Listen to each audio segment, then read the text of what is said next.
কে আবার বলছে বাবরি মসজিদ তৈরি করে দেবে। ক্ষমতা থাকলে করে দেখা, বলে লাভ কি? রাজ্যের মুখ্যমন্ত্রী কোনো বিবৃতি দিচ্ছেন না। আগে তো 6ই ডিসেম্বর মিছিল করতেন, এখনো পর্যন্ত মুখ্যমন্ত্রীর তরফের কোনো বক্তব্য আসেনি। তার অর্থ ধরে নিতে হবে এটা মুখ্যমন্ত্রীর এজেন্ডা। আরে ক্ষমতার কথা আমাদেরকে বলিস না, বুঝতে পারলি? মূর্খ ব্যক্তিরা যদি শিক্ষা না অর্জন করে চেয়ারে বসে পড়ে, সেক্ষেত্রে তাদের বক্তব্য অনেকটা ধ্যান ধারণাহীন হয়ে যায়। হুমায়ুন কবির যদি না তৈরি করতে পারে, বাবরি মসজিদ পশ্চিমবাংলার বুকে আমি নির্মাণ করব মেয়র হওয়ার পরে। আর মেয়র তো আমি হয়েই ছাড়বো, এটা পুরো আমার ইরাদা।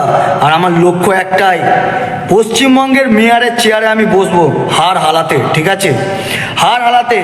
হুমায়ুন কবির বলেছিল 16 থেকে 17 বিঘা, আর আমি যদি মেয়র হই, হুমায়ুন কবির যদি না বাবরি মসজিদ তৈরি করতে পারে, আমি সেটা 30 বিঘা জমির ওপরে করে দেখাবো। আর এটা গায়ের জোরে করে দেখাবো। কারোর বাবার ক্ষমতা নেই আমাকে রুখে দেখাবে।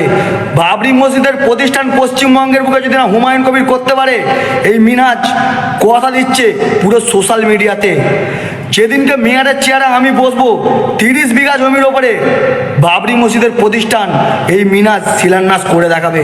কারুর বাবার ক্ষমতা থাকলে পশ্চিমবাংলার বুকে রুখে দেখিয়ে দেবে, ঠিক আছে? কারুর বাবার ক্ষমতা থাকলে অন ক্যামেরায় ওপেন চ্যালেঞ্জ দিলাম, রুখে দেখিয়ে দেবে আমাকে।